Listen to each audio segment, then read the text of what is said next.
It's Goodish news. In space! Because when it's hard to find any good news on Earth, we have to look elsewhere. Just kidding.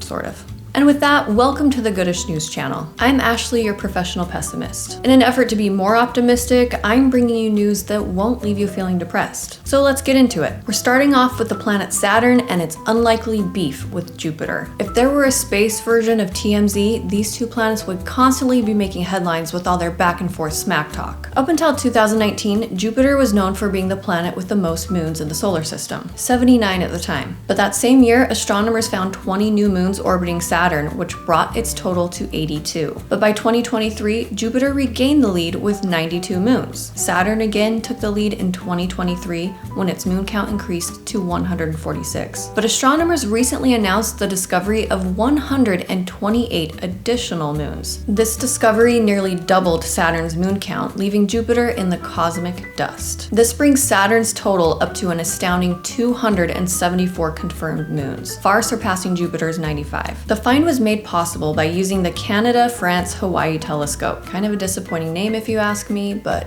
nobody asked for my input. From 2019 to 2021, astronomers carefully scanned the skies around Saturn, initially identifying 62 new moons. But they suspected there were more hiding out there. So in 2023, they searched again, and wouldn't you know it, they found an additional 128 moons. I don't know about you, but when I think of moons, I imagine beautiful, round, glowing spheres like the one we see in our night sky. But that isn't the case here. These newly discovered moons are considered irregular moons. That means they're relatively small, only about a mile or two in size, and they're not perfectly round. They're the ugly ducklings of moons, but don't expect them to turn into beautiful swans. They're just going to stay weird little lumps, and that's okay. They're also located within the Norse group of retrograde moons, which means they orbit in the opposite direction of Saturn's rotation. Scientists believe these irregular moons are likely fragments of larger moons that were destroyed in some type of collision, possibly with other moons or even a passing comet. This collision could have happened relatively recently, just a mere 100 million years ago.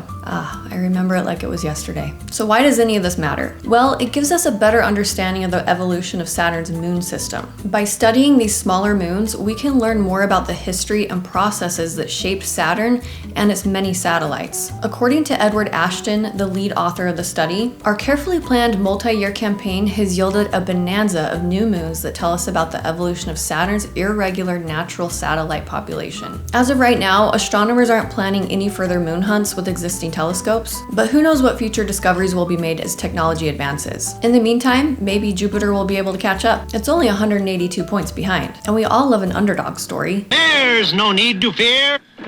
Underdog is here.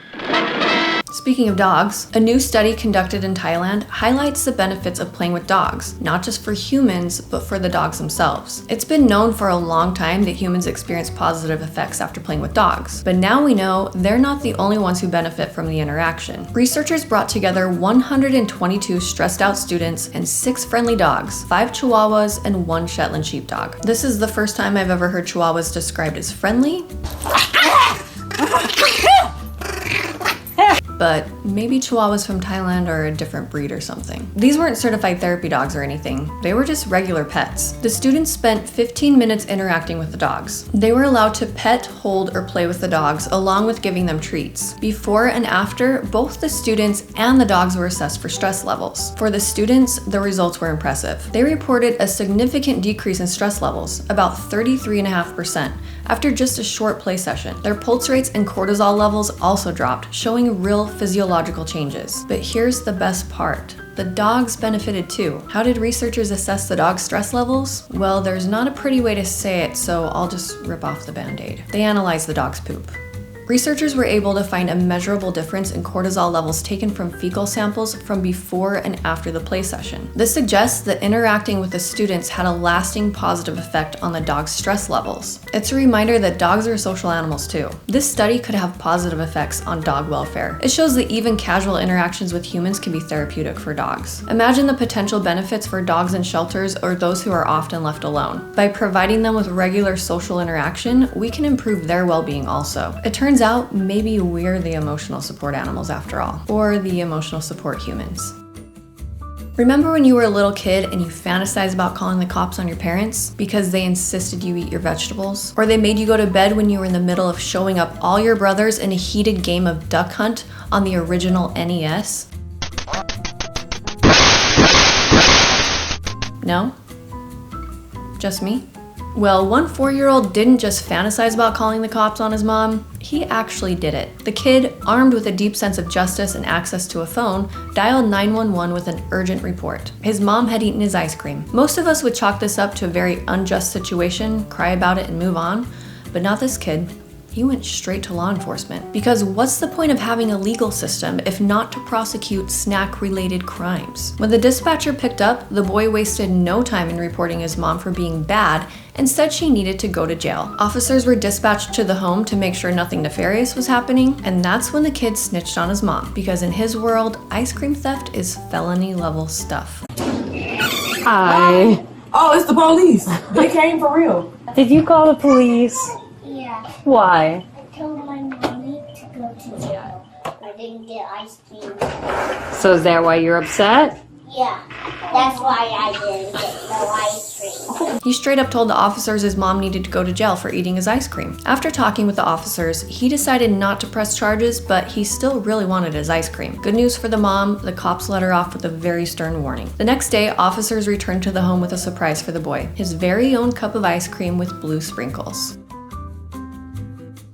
Now I know what some of you are thinking. This ties up resources for people who are experiencing real emergencies. Yeah, we get it, Debbie. Lighten up.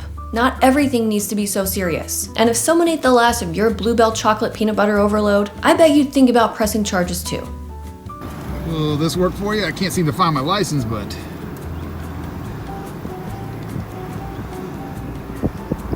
You have a good day, sir. If you're looking for more good news in your life, be sure to check out my video from last week where I discuss how mice could help resurrect the woolly mammoth, how Florida is embracing its Florida man reputation, and a cat in England who has an overactive sense of adventure. Also, if you enjoyed this video, please consider subscribing and we can ignore all the bad news together.